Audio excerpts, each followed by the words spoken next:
Star விஜயில் 1:30 முதல் 4 இல்லத்தரசிகளின் நேரம்.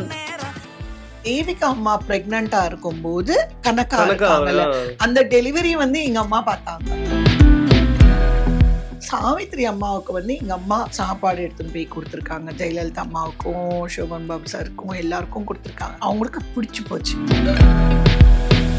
Rajini sir கிட்ட போய் என்ன சொன்னாருன்னு எனக்கு நிஜமா தெரியாது. எனக்கு ஷாக் ஆயிடுச்சு. சார் கொடுத்தாங்க அப்படின்னு. என்னது இது அப்படின்னு நான் அவர் அங்கேயே நிக்க சொல்லிட்டு திறந்த 50,000 இருக்கு. நான் சொன்னேன், இப்போ நீங்க 10 லட்சம் கொடுத்தாலும் அது கிடைக்க மாட்டேங்குது. அது நீங்க கேட்டீங்கன்னு தான் கொடுத்தேன். வேற யாராவதுன்னா நான் கொடுக்க முடியாதுன்னு தான் சொல்லியிருப்பேன். நான் ஹீரோயினா இருக்கும்போது ஸ்ரீவித்யா அம்மா, விஜய் நிர்மலா அம்மா, கேஆர் விஜய் அம்மா எல்லாம் எனக்கு நாம் இருவர் நமக்கு இருவர்ல வந்து ஒரு சூப்பரான ஒரு மணி சத்தியமா சொல்றேன், நான் ரீஎன்ட்ரி பண்ணுவேன்னு நான் லைஃப்ல நான் நினைச்சதே இல்லை. 76 சொல்லும்போது ரொம்ப சின்ன பொண்ணு, ஒரு 11 இயர்ஸ் தான்ன்றதுனால அப்ப எந்த ஒரு மெச்சூரிட்டி இருந்திருக்காது. சரி, வீட்டுல சொல்றாங்க நடிக்கிறோம் வந்துட்டீங்க. பட் ஒரு கட்டத்துக்கு அப்புறமா அந்த மெச்சூரிட்டி வரும்போது ஒரு இவ்வளவு வருஷம் நம்ம நடிப்போம் அப்படின்னு இருந்திருக்கா மைண்ட்ல விவரம் தெரிஞ்சதுக்கு அப்புறமா? இல்ல, எனக்கு நடிப்புல ரொம்ப ஆசை. நாம ஒண்ணு நினைச்சா கடவுள் ஒண்ணு நினைப்பாருன்னு சொல்லுவாங்க. சோ அந்த ப்ராசஸ்ல திடீர்னு ஒரு ஸ்பீட் பிரேக் வந்துச்சு. அது என்னன்னா, எங்க பிரதரோட டெத். திடீர்னு எங்க அம்மா நீ இனிமே நடிக்க வேணாம் அப்படின்ட்டாங்க. முத்துராமன் சார், ஜெய்சங்கர் சார், இவங்க எல்லாம் அப்படி சொல்லாதீங்க, அவளும் கஷ்டப்படக்கூடாது, இங்க நானும் கஷ்டப்படக்கூடாது, அதனால நிப்பாட்டுறது தான் நல்லது அப்படின்னு சொல்லிட்டு மேட்சஸ் பார்க்க ஆரம்பிச்சாங்க. எனக்கு உங்களுக்கு 20 வயசு இருக்குமா இது? ஆமா, நான் கல்யாணம் பண்ணிக்கும் போது ஓகே, எங்க ஹஸ்பண்டும் சரி எங்க மாமியாரும் சரி நடிக்க கூடாது அப்படின்னு ஒரு கண்டிஷன் போட்டாங்க. நான் நினைச்சேன், அப்பா லைஃப்ல நான் என்ன ஆசைப்படுறேனோ அது எனக்கு கிடைச்சிச்சுப்பா அப்படின்னு. நான் சத்தியமா சொல்றேன், நான் ரீஎன்ட்ரி பண்ணுவேன்னு நான் லைஃப்ல நான் நினைச்சதே இல்லை. ஓகே. சோ அதோட என் கல்யாணத்தோட அந்த ஆக்டிங் சாப்டர் முடிஞ்சு போச்சு அப்படின்னு தான் நான் நினைச்சேன். நானு நீங்க நம்ப மாட்டீங்க, எனக்கு எல்லாமே மறந்தே போச்சு. எல்லாம் ஒரு புதுசா இருந்துச்சு. ஒரு மேக்கப்பு, அது வேற என்கிட்ட வேற மேக்கப் மெட்டீரியல் அதெல்லாம் இருக்காது. இன்னொன்னு தெரியுமா உங்களுக்கு, என்னோட நான் ஹீரோயினா இருக்கும்போது இருக்கிற அத்தனை மெட்டீரியலும் அழகா எல்லாருக்கும் தானம் பண்ணிட்டு வேற போனேன். எல்லாமே கொடுத்துட்டேன். விக்ஸ்ல இருந்து மேக்கப் மெட்டீரியல்ஸ்ல இருந்து எல்லாமே வரப்போறது இல்ல, கொடுத்துட்டு கிளம்பணும். அது இப்போ நீங்க 10 லட்சம் கொடுத்தாலும் அது கிடைக்க மாட்டேங்குது. ஏன்னா அது அந்த காலத்துல மேக்ஸ் ஃபேக்டருங்கிறது ரொம்ப அது ஃபேக்டரியே மூடிட்டாங்க. இப்போ அந்த மாதிரி நீங்க ஒரு 2 லட்சம் கொடுத்தா கூட உங்களுக்கு கிடைக்காது. மேக்ஸ் ஃபேக்டர் அதுக்கு கூட ஒரு கதை இருக்கு. மாப்பிள்ளை சினிமா பண்ணிட்டு இருக்கேன். ரஜினி சாரோட மேக்கப் மேன் உழைப்பாளி சொல்றீங்கன்னு நினைக்கிறேன். சோ ரஜினி சார் அவங்களோட மேக்கப் மேன் எங்களுக்கு பக்கத்து ரூம் மேக்கப் மேன் எங்கிட்ட பேசிட்டே நின்றுட்டு என் டேபிள்ல பார்த்தாரு. டேபிள் பார்த்துட்டு எல்லாம் இப்படி இப்படி இப்படி பார்த்துட்டு, மேடம் நீங்க இன்னும் மேக்ஸ் ஃபேக்டர் வச்சிருக்கு. நான் சொன்னேன், எனக்கு தெரியாம எல்லாமே கொடுத்துட்டேன், ஏதோ கொஞ்சம் இருக்கு யூஸ் பண்றேன். சைலண்டா இருந்தாரு. ரஜினி சாரு கிட்ட போய் என்ன சொன்னாருன்னு எனக்கு நிஜமா தெரியாது. ரஜினி சார் நாங்கெல்லாம் ஷூட்ல அது స్టూడియోస్ స్పాట్లో ఉకారంబోదు కవిత గారు మిమ్మల్ని ఒకటి అడగచ్చా అడిగినారు. చెప్పండి అంటే, ఆ 29 పాన్ కేక్ ఉంది కదా, ఆ నంబరు మీ దగ్గర. எனக்கு ஷாக் ஆயிடுச்சு. என்ன இவரு பேன் கேக்கு பான் ஸ்டிக் பத்தி எல்லாம் பேசுறாரு. అవును அப்படின்னு. ప్లీజ్ ఏమనుకోవద్దు, ఆ 29 పాన్ కేకు పాన్ స్టిக்கு எனக்கு கொடுக்க முடியுமான்னு கேட்டாரு. எனக்கு அதோட இம்பார்ட்டன்ஸ் தெரியாது. ஐயோ, ரஜினி சார் கேட்டாரு, நம்ம எப்படி வேண்டாம், ஓகே ஓகே அப்படின்னு சொன்னேன். உடனே அவர் அப்படியே ரொம்ப சந்தோஷமாயிட்டு ஒரு மேக்கப் மேனை கூப்பிட்டு, கவிதா அவங்க ஒத்துக்கிட்டாங்க, அப்போ எடுத்துக்கோ அப்படின்னு சொல்லிட்டு லஞ்ச் பிரேக்ல நான் பாட்டுக்கு 29 பேன் கேக்கும் பேன் ஸ்டிக்கும் அவர்கிட்ட கொடுத்தேன். நான் சொன்னேன், என்ன ஒரு பர்டிகுலர் இதுல அப்படின்னு கேட்டேன். இல்ல சாருக்கு பக்காவா இருக்கும். அந்த 29 மேக்ஸ் ஃபேக்டர் வந்து அந்த ஃபேக்டரி மூடிட்டாங்க. குடுங்க, குடுங்க, குடுங்க திரும்பி அப்படின்னேன் நானு. இது எனக்கு இல்ல. நீங்க ரஜினி சார் கிட்ட சொல்லுங்க அப்படின்னாங்க. இருங்க, இருங்க சொல்லிட்டு நான் ఓడినా அவர் మేకప్ రూమ్‌కి ఓడిட்டு நான் சொன்னேன், రజనీ సార్, రజనీ గారు మీరు ఇలా అంతా కాదు. ఇది దొరకదంట. మీరు ఇచ్చేయండి అంటే. తెలుగులో தான் பேசிங்களா? ஆமா.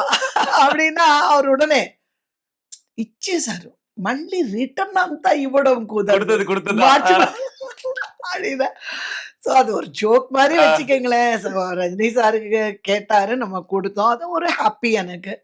இதுக்கு அடுத்துதான் நீங்க பார்க்கணும். எனக்கு ஈவினிங் பேக்கப் ஆகிறதுக்குள்ள மேக்கப் மேன் ஒரு கவரோட வந்தாரு. ఏంటి சார் இச்சாரு அப்படின்னு, சார் கொடுத்தாங்க அப்படின்னா, என்னது இது அப்படின்னு நான் அவர் அங்கேயே நிக்க சொல்லிட்டு திறந்து பார்த்தா கேஷ் இருக்கு, 50,000 இருக்கு. நான் சொன்னேன் என்னது இதுன்னா, மேடம் அது 50,000 இல்ல மேடம், 50 lakhs கொடுத்தாலும் அது கிடைக்காது மேடம்னா, எனக்கு வேற வந்து ஐயோ கொடுத்துட்டோம் இப்படி எல்லாம் சொல்றாங்க. நான் சொன்னேன் இல்ல, இதெல்லாம் நான் எடுத்துக்க மாட்டேன். இது எடுத்துக்கிட்டேன்னா அது உன்னோட வேல்யூவே இல்லாம போயிடும். நீங்க எடுத்துன்னு போயிட்டு அவர்கிட்ட சொல்லுங்க. நான் வந்து அந்த காசு நீங்க வந்து அது அவர் கேட்டாருன்னு சொல்லிட்டு கொடுத்தேனே தவிர, எனக்கு இந்த மாதிரி யோசனை எல்லாம் கிடையாதுன்னு சொல்லிட்டு அவர் கையிலேயே நான் கொடுத்துட்டேன். அவர் செட்ல கேட்டாரு என்ன, ஏன் வந்து நீங்க இந்த மாதிரி, நான் சொன்னேன் எல்லாமே வந்து காசால வாங்க முடியாதுங்க. அது நீங்க கேட்டீங்கன்னு தான் கொடுத்தேன். வேற யாராவதுன்னா நான் கொடுக்க முடியாதுன்னு தான் சொல்லியிருப்பேன். சரி நீங்க கேட்டீங்க, அது உங்க ஸ்கின்க்கு சூட் ஆகும்னு உங்க மேக்கப் மேன் சொன்னதுனால தான் நான் கொடுத்தேன் அப்படின்னு. ஸோ இந்த ஒரு பேன் கேக்கு கூட இவ்வளோ பெரிய ஸ்டோரி இருக்கு. அப்போ மேக்கப் திங்ஸ் நான் கொடுத்தது வந்து செந்தில் அவங்களுக்கு, ஜெகபதி பாபு அண்ட் ரஜினி சார், இவங்க 3 பேருக்கு. எனக்கு எதனால கொடுக்கணும்னு தோணிச்சுன்னா, நான் ஹீரோயினா இருக்கும்போது ஸ்ரீவித்யா அம்மா, அப்புறம் விஜய் நிர்மலா அம்மா, கேஆர் விஜய் அம்மா எல்லாம் எனக்கு மெட்டீரியல் கொடுத்துருக்காங்க. ஸோ அது வந்து அது மைண்ட்ல இருக்கு எனக்கு. ஓ நீ என்கிட்ட இல்லாதப்போ அவங்க கொடுத்துருக்காங்க, அவங்க கிட்ட இல்லாதப்போ நம்ம கிட்ட இருக்கிறதுனால கொடுத்துருக்கோம். ஸோ அந்த இது வந்து அந்த இண்டஸ்ட்ரியிலே இருந்து வர்றது தான் அதெல்லாம். முன்னாடி கூட சொல்லியிருக்கீங்க பேட்டிகள்ல வந்து ரங்கராவ் ஐயாவாகட்டும், ஜெயலலிதா அம்மாவாகட்டும், சாவித்திரி அம்மாவாகட்டும், ஜமுனா அம்மா, இவங்க எல்லாருக்குமே வந்து ஃபேமிலி ஃப்ரெண்ட்ஸ், நல்ல பழக்கம். அப்படிதான் எனக்கு அந்த வாய்ப்பு கிடைச்சதுன்னு சொல்லியிருக்கீங்க. எப்படி அசோசியேட் ஆனாங்க அப்பா அம்மாவோட? அவங்க எல்லாருமே லைக் சினிமால இருந்தாங்களா அப்பா? இல்ல ஆக்சுவலா வந்து நாங்க ஹைதராபாத்ல தான் இருந்தோம். இங்க இருக்கும்போது இங்க சாரதி ஸ்டுடியோஸ்னு ஒண்ணு இருக்கு. சாரதி ஸ்டுடியோஸ் ஓனரும் எங்க ஃபாதரும் ஃப்ரெண்ட்ஸ். உங்களுக்கு தெரியும் சினிமாங்கிறது வந்து ஒரு பைத்தியம் மாதிரி இருக்கும் ஆடியன்ஸ்க்கு. ஸோ எங்க அப்பா வந்து சொல்லுவாங்க, நிறைய ஆர்டிஸ்ட் இருக்கும்போது சொல்லுப்பா ஸ்டுடியோக்கு வரேன் அப்படின்னு சொல்லுவாங்க. ஸோ அந்த ப்ராசஸ்ல வந்து ஷூட்டிங் நடக்கும்போதெல்லாம் எங்க அப்பா கிட்ட போய் சொல்லுவாரு, இந்த மாதிரி ஷூட்டிங் நடக்குது, யார் யார் இருக்காங்க அப்படின்னா, ஜெயலலிதா அம்மா இருக்காங்க, சோபன் பாபு கார் உన్నారు, சாவித்ரி அம்மா, அப்புறமா வந்து கும்மடி, இந்த மாதிரி அந்த பெரிய ஆர்டிஸ்ட் எல்லாம் இருக்காங்கன்னா, உடனே இவங்க சாப்பாடெல்லாம் கட்டிக்கிட்டு போயிடுறது. ஸோ அந்த மாதிரி ஃப்ரெண்ட்ஷிப் பண்ணிக்கிட்டு, இப்போ நானே எடுத்துக்கிட்டீங்கன்னா, ஏதாவது ஒரு ஷூட்டிங் போனேன்னா, ப்ரொடக்ஷன் சாப்பாடு விட யாரோ ஒரு நல்ல ஃப்ரெண்ட்ஸ் கிடைச்சா, அவங்க நமக்கு சாப்பாடு கொண்டு வந்து குடுத்தா ரொம்ப சந்தோஷப்படுவேன். ஸோ சாவித்ரி அம்மாவுக்கு வந்து எங்க அம்மா ஒரு தடவ சாப்பாடு எடுத்துன்னு போய் குடுத்துருக்காங்க. ஜெயலலிதா அம்மாவுக்கும், சோபன் பாபு சாருக்கும் எல்லாருக்கும் குடுத்துருக்காங்க. அவங்களுக்கு my mother is a very good cook. அவங்களுக்கு பிடிச்சு போச்சு. பிடிச்சு போயிட்டு, ரமணம்மா நாங்க இங்க 10 நாள் இருக்கிறோம், 1 மாசம் இருக்கிறோம், எங்களுக்கு லஞ்ச் எடுத்துன்னு வந்துடுங்கன்னா, ஆப்வியஸா ஒரு ஃபேன்ஸா வந்து ரொம்ப ஆசைப்படுவாங்க. உடனே வந்து எங்க அம்மா அத்தனை நாள் அவங்களோட இருக்கிறது, அப்பப்போ எங்களை பசங்க எல்லாரையும் ஷூட்டிங் கூட்டிட்டு போறது, இந்த மாதிரி எல்லாம் நடந்துச்சு. ஸோ அதனால வந்து அவங்களுக்கு ஒரு இண்டஸ்ட்ரியில ஒரு இவங்க எல்லாரோட வந்து ஒரு நல்ல ரேப்போல், விஜய் நிர்மலா அம்மா, கிருஷ்ணா காரு, இவங்க ஒரு ஆர்டிஸ்ட் இல்லை அந்த காலத்துல. இன்னொன்னு என்னன்னா, தேவிகா அம்மா பிரெக்னண்டா இருக்கும்போது கனகா இருக்காங்கல்ல, அந்த டெலிவரி வந்து எங்க அம்மா பார்த்தாங்க. ஆனா எங்க அம்மாவும் தேவிகாவும் கூட ரொம்ப க்ளோஸா இருப்பாங்க. எஸ்வரலட்சுமி அம்மா, மேபி நிறைய பேருக்கு அவங்க பேர் தெரியுமா தெரியாதா தெரியாது. பட் வந்து அவங்க எல்லாரும் தான் என்னோட தெய்வங்கன்னு நான் சொல்ல முடியும். நான் ஒரு மேக்கப்போ, ஒரு நடிப்போ, ஒரு பிஹேவியரோ, ஒரு டைம் சென்ஸ் ஷூட்டிங் வர்றது இதெல்லாம் நான் கத்துக்கிட்டேன்னா என்னோட சீனியர்ஸ் கிட்ட இருந்து. இது எவ்வளவு பெரிய நெட்வொர்க் பாருங்களேன் இல்லையா? அம்மா அப்பாவுக்கு சினிமா மேல இருக்கிற மோகம் வந்து அவங்களுக்கு எவ்வளவு பிடிக்குன்றதுனால அது எவ்வளவு அழகா தேவிகா அவங்க அம்மா சொல்லிட்டு இருப்பாங்க. தேவிகா அந்த கணக்கா அந்த குழந்தை பொறந்ததெல்லாம் நாங்க தான் அழைச்சிட்டு போய் டெலிவரி எல்லாம் நாங்க பார்த்தோம்னு சொல்லுவாங்க அம்மா. ஒரு கேப்க்கு அப்புறமா ரீஎன்ட்ரி குடுத்தீங்க நீங்க. 91, 92ல இருந்து. தொடர்ந்து படங்கள் பண்ணும்போது, இப்ப உங்களுக்கு ரொம்ப வயசுலாம் கிடையாது அந்த டைம்ல. மேபி ஒரு மிட் 20ஸ்ல எனக்கு ஒரே ஃபன்னியஸ்ட் திங் உங்களுக்கு சொல்றேன். எனக்கு 28 வயசு இருக்கும்போது 35 வயசு பையனுக்கு அம்மாவா நடிச்சேன். இல்ல ஒரு 25 இயர்ஸ் ஹீரோயினுக்கு வந்து மதரா நடிக்கணும். என்ன ஒரு அம்மாவா ரிஃப்யூஸ் பண்ண ஒரே ஒரு ஹீரோயின் யாருன்னா சுஷ்மிதா சேன். அப்படியா? சுஷ்மிதா சேன் படத்துல வந்து அவங்க மிஸ் யூனிவர்ஸ் ஆன பிறகு ரொம்ப ஃபஸ்ஸி. எனக்கு வந்து யார் மதரா பண்றாங்களோ எனக்கு முதல்ல அவங்க யாருன்னு எனக்கு தெரியணும். அப்பதான் நான் அக்செப்ட் பண்ணுவேன். இல்லாட்டி நான் அக்செப்ட் பண்ண மாட்டேன்னா டைரக்டர் சொல்லிட்டாரு, நீ அதெல்லாம் ஒண்ணும் இல்ல. அங்கேயே ஒரு சர்ப்ரைஸ். ஒரு பியூட்டிஃபுல் மதர் உங்களுக்கு குடுப்போம் அப்படி இப்படின்னா, இல்ல I don't like old ladies அது இதுன்னு ரொம்ப ஃபர்ஸ்ட் பண்ணாங்க. ஸோ செட்டுக்கு போன உடனே யுவர் மதர் அப்படின்ன உடனே என்னை பார்த்துட்டு ஷாக் ஆயிட்டு, no no no no no no no no no நான் அக்செப்ட் பண்ண மாட்டேன் அப்படின்ன உடனே எல்லாரும் ஒரு டென்ஷன். நான் கூலா தான் இருப்பேன். என்னன்னா அவங்க அம்மா மாதிரி இல்ல, அவங்க எனக்கு சிஸ்டர் மாதிரி இருக்காங்க. லேட் 20ஸ்லயே நம்ம அம்மாவா நடிச்சிட்டோம் நம்ம 91, 92ல. அப்ப நமக்கு தோணலையா அதெல்லாம் வந்து இவ நம்மளோட வயசுல மூத்தவங்களுக்குலாம் அம்மா நம்ம வீட்ல ஒத்துக்க இருந்துச்சு, மாட்டாங்க. நிறைய தடவை இருந்துச்சு. பெரிய பெரிய பையனுங்களுக்கு, பெரிய பெரிய பொண்ணுங்களுக்கு எல்லாம் கார்த்திக் வந்து சாருக்கு பிரபு இவங்க ஆட்கள சொல்லுவாங்க. அந்த அவங்களுக்கு மாதிரி அம்மாவா பண்றது. பிரபு சாரே சொல்லுவாரு. செந்தமிழ் பாட்டு நாங்க பண்ணும்போது, இந்த குட்டி இது குட்டி நீ அம்மாவா நடிக்கிறனால வந்து நீ ரொம்ப பெரிய இதுன்னு நினைச்சுக்காத, நீ இன்னும் குட்டி பொண்ணுதான் அப்படின்னுவாரு. ஸோ என்ன பண்றது, அதுக்காக வந்து ஒரு கொண்டை போடுறது நான் நம்ப மாட்டீங்க. அந்த பிகினிங் டேஸ்ல வந்து என்னை ஒரு அம்மாவா காட்டுறதுக்காக ஓ காட் என்ன ஜடை போட்டுக்க விட மாட்டாங்க. நான் எப்பவுமே கேட்பேன், ஏன் சார் ஏன் வெளியில எல்லாம் வாங்க, ஒரு அம்மா எப்படி இருப்பாங்க பாருங்க. லூஸ் ஹேர்ல இருப்பாங்க, இல்ல பொனிட்டீல்ல இருப்பாங்க, இல்ல ஜடை போட்டுப்பாங்க. நீங்க எதுக்கு சார் என்ன வந்து வாசு சாரை கேட்பேன் நானு. எதுக்கு சார் நீங்க அம்மானாலே ஒரு கொண்டை போட சொல்லிடுவீங்க. மேக்கப் இருக்கக்கூடாது, இது இருக்கக்கூடாது, அது இருக்கக்கூடாது. அப்புறமா வந்து ஒரு கிரம்ப்லான புடவை ஒரு அப்படியே இருக்கணும்னு சொல்லுவீங்கன்னா, என்ன பண்றதும்மா? ஸோ இந்த மாரி ஒவ்வொரு செட்லயும் என்ன வந்து ரொம்ப புல்லி பண்ணுவாங்க. ரீஎன்ட்ரிலயும் எனக்கு புல்லி நிறைய தான். நடந்திருக்கு. வாசு சார் படங்கள் நிறைய நீங்க பண்ணியிருக்கீங்க நீங்க. சோ அது வந்து ஒரு 76ல இருந்தே அந்த பாண்ட் சொல்லலாமா அது? சொல்லுவாரு. நெறைய ஸ்பாட்ல வந்து அந்த ஓ மஞ்சு இன்சிடென்சஸ் எல்லாம் அப்பப்போ எல்லார்கிட்டயும் எல்லார்கிட்டயும் பேசுவாரு. சொல்றது. சொல்லுவாரு, இந்த மாரி அவங்க ஃபர்ஸ்ட் மூவி, எனக்கும் ஃபர்ஸ்ட் மூவி. அவங்க தெலுங்குலயே பேசிட்டு இருப்பாங்க. ஸோ நானும் சந்தான பாரதியும் வந்து தமிழ் நாங்க டீஸ் தான் பண்றது. வந்து டீச் பண்றது. இல்ல அவங்க டயலாக் எல்லாம் அவங்க தான் உட்கார வச்சுட்டு தெலுங்குல எல்லாம் எழுதிக்கணும்னா 2 பேரும் தான் எனக்கு ஹெல்ப் பண்றது. நாம் இருவர் நமக்கு இருவர்ல வந்து ஒரு சூப்பரான ஒரு ட்ராக் இல்ல. உங்களுக்கும் மணிவண்ணன் சாருக்குமே. ஆமா, ரொம்ப ஆமா. அது ரொம்ப நல்லா அது ஒர்க் ஆயிருக்கு. வந்து இன்னைக்கு வரைக்கும் பேசப்படுது. நிச்சயமா, நிச்சயமா. நான் சும்மா சென்னை ஏர்போர்ட்ல இறங்குன உடனே பாத்தீங்கன்னா, young girls and boys madam அப்படியே நீங்க கனவுல இருக்கும்போது மணிவண்ணன் சாரியே மணிவண்ணன் சார். நினைச்சிட்டு இருக்கும்போது அதெல்லாம் அந்த சீன் எல்லாம் சூப்பர் மேடம் அப்படின்னுவாங்க. ஸோ இன்னும் ஒரு ஆடியன்ஸ்ல வந்து அதெல்லாம் அந்த படம் எல்லாம் அப்படியே இருக்கு, பணிஞ்சு அவங்க ஹார்ட்ல அப்படியே இருக்கு. ஏன்னா ஒரு இப்ப என்னன்னா உங்களுக்கு அவரோட சேர ஆசையா இருக்கும். ஆனா வந்து இப்ப அவரே ஆள் செட்டப் பண்ணி ஜோசர் கிட்ட 30 நாள் சேரக்கூடாதுன்னு சொல்லி அப்படின்னால அவரு தப்பிக்கலாம் போது நீங்க ஃபீல் பண்ணிட்டு இருப்பீங்க. என்னடா இது ஆமா, அப்படின்ற ஆமா, மாதிரி. ஆமா. உங்க 2 பேரும் ட்ராக் அவருக்கும் மஞ்சுளா மேம்க்கு ஒரு ட்ராக் அது அழகா இருக்கும். அதுல காமெடி மஞ்சு மஞ்சு மணி மணி மணி மணி அதுதான் சொல்றேன். ரொம்ப நல்ல படம். அதே மாதிரி நீங்க பாத்தீங்கன்னா, கார்த்திக் உங்களோட நடிக்கும்போது கூட கார்த்திக் வந்து எப்பவுமே சொல்லுவாரு, நான் வந்து உங்களெல்லாம் வந்து ஒரு மாமியாரவோ, அம்மாவோ அக்செப்டே பண்ண முடியாது.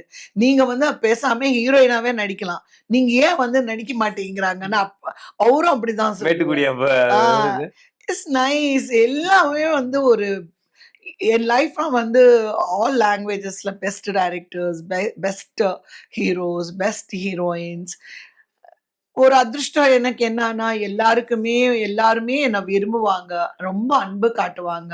ரஜினி சார், கமல் சார் தாண்டி Vijayakanth sir, Prabhu sir, Karthik sir, Sathyaraj sir, மோகன் சார், முரளி சார், இவங்க எல்லாருமே அந்த 80ஸ்ல தான் வந்துட்டு அப்படியே அடுத்தடுத்து ஆமா. படங்கள்ல. சத்யராஜ் சார் வந்து நான் பண்ண 2 தெலுங்கு படத்துல வந்து வில்லனா பண்ணாரு. ஓ அப்போதுக்கு அவர் இன்னும் ஹீரோ ஹீரோ ஆகல. ஆகல. சரத்குமார் சார் கூட நீங்க பாத்தீங்கன்னா, நானும் அவரு ரீஎன்ட்ரில வைதகி கல்யாணம். பேரா நடிச்சோம்.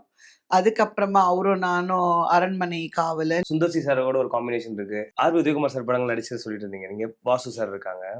கேஆர் சாரோட படங்களுமே தொடர்ந்து நிறைய படங்கள் நடிச்சிருக்கீங்க. நீங்க ரிட்டையர் ரோஜாவாகட்டும், மனுஜா கிரிஜா, Yes. அலெக்சாண்டர், நிறைய ஆமா படங்கள் பண்ணிருக்கேன். இப்போ ஒரு இயக்குனர் தொடர்ந்து உங்களை பயன்படுத்துறதுன்றது அந்த பாண்ட் நிச்சயமா இருக்கும். உங்க மேல ஒரு நம்பிக்கை இருக்கும். கவிதா மேம் கூப்பிட்டா கரெக்டா பண்ணிடுவாங்க, எந்த இதுவும் இருக்காது அப்படின்னு. ஆமா. இந்த பாண்ட் எப்படி வருது இயக்குனர்கள் கிட்ட உங்களுக்கு தொடர்ந்து? எல்லா டைரக்டர்ஸுமே பாக்குறது ஒரு ஆர்டிஸ்ட் கிட்ட என்னன்னா டெடிகேஷன். நம்ம ஒரு சீன் சொல்லும்போது 50% தான் இருக்கும். ஒரு ஆர்டிஸ்ட் நடிக்கும்போது 100% நீங்க கொடுக்கணும். எப்போ நீங்க அந்த 100% உங்களால ப்ரொடியூஸ் பண்ண முடியுதோ அந்த டைரக்டருக்கு வந்து 100 அவங்க ரொம்ப சாட்டிஸ்ஃபை ஆயிடுவாங்க. உனக்கு கையெடுத்து கும்பிடுறேம்மா, என்னதான் பேஷன்ஸ் இருக்கு உனக்கு அந்த மேக்கப் மேல, அந்த ஹேர் ட்ரெஸ் மேல, அந்த காஸ்டியூம் அது அப்படி பொம்மை மாதிரி வந்தது இப்ப அப்படின்னுவாங்க. நிச்சயமா சொல்றேன். எனக்கு வந்து அரண்மனை காவல் தான் நினைக்கிறேன். பீக் சம்மர்ல நாங்க பண்ணிட்டு இருந்தோம். அது வேற வந்து பெரிய பெரிய பட்டு புடவைங்கெல்லாம். எனக்கு அந்த பட்டு புடவை எங்கே கசங்கிடக்கூடாது லஞ்ச் சாப்பிடும்போதுன்னா, அந்த குடுத்த ஒரு 45 மினிட்ஸ்ல நம்புவீங்களா? அந்த சாரி பிளவுஸ் வந்து அயனுக்கு மறுபடியும் குடுத்து, ம். நான் அதுக்குள்ள வந்து ஒரு லுங்கியும், ஷர்ட்டும் போட்டு நிஜமா அவ்வளவு சொல்றேன். நிஜமா அன்னைக்கு அந்த செட்ல வந்த வித்யா அம்மா வந்து எல்லாம் ஹோல் யூனிட்டி என்ன. நான் என்ன செய்வேன்னா, சம்மர் வந்துச்சுன்னா ஒரு லுங்கி, ஒரு ஹீரோ ஈஸி இல்ல, ஈஸி டக்குன்னு எடுத்து மாட்டிக்கிறதுக்கு. இல்லங்க, ஹீரோஸ்க்கு எல்லாம் வந்து பிரேக்னா ஆமா. ஒரு லுங்கி கண்டிப்பா. லுங்கியும் ஒரு ஷர்ட் கொடுப்பாங்கல்ல, நான் எடுத்துட்டு போறது. நான் வந்து பிரேக் டப்ப டப்ப டப்ப டப்பன்னு அந்த சாரி பிளவுஸ் அஸ்தண்டி கிட்ட பூ பூ பூ பூ இஸ்திரி ஆற வச்சுட்டு இஸ்திரி பண்ண சொல்லு. அப்படியே நனைஞ்சு போயிருக்கோம்ல இந்த ஆமா, அவுட்டோர்ல ஆமா, எல்லாம். ஆமா, ஆமா. கொஞ்சம் 5 நிமிஷம் காய வச்சுட்டு இஸ்திரி பண்ண சொல்லுன்னு சொல்லிட்டு நான் டக்கு டக்கு டக்குன்னு லுங்கி கட்டிக்கிட்டு ஒரு ஷர்ட் போட்டுக்கிட்டு அவரை எல்லாரும் அம்மாடி பாருங்க இந்த ஹோல் யூனிட்டி என்னதான் பார்ப்பாங்க. விஜயகுமார் சார்ல இருந்து சரத்குமார் சார்ல இருந்து எல்லாருமே நிச்சயமா. இங்க பாருங்க, கம்ஃபர்ட்னா இதுதானே. ஆனா இந்த 45 நிமிஷத்துல நீ இவ்வளவு வேலையை எப்படி பண்ணுவ அப்படின்னா, நான் சொன்னேன் யாருகிட்டயும் பேச மாட்டேன், டைம் வேஸ்ட் பண்ண மாட்டேன். கரெக்டா நான் இப்போ இந்த லுங்கி கட்டிக்கிட்டு ஷர்ட் போட்டுக்கிட்டு கிடுக்கிட்டு சாப்பிட்டுட வேண்டியது. ஃபாஸ்டா 10 நிமிஷம் மேக்கப் ட்ரெஸ் பண்ணிக்க வேண்டியது. ஓகே சாரி வந்த உடனே மறுபடியும் போயிடுனா எல்லாரோட காசு புடவை எல்லாம் வந்து இப்படி இப்படி எல்லாம் இருக்கும். ஓ. என் புடவை என் பிளவுஸ் மட்டும் ஸ்டைலா இஸ்திரி பண்ணி மறுபடியும் அப்படின்னு அப்படின்னு சொல்லிட்டு ஒரே என்னை பத்தி பயங்கரமா அப்ரிஷியேட் பண்ணுவாங்க, ரொம்ப அப்ரிஷியேட் பண்ணுவாங்க. ஸ்டார் விஜயில் 1:30 முதல் 4 இல்லத்தரசிகளின் நேரம்.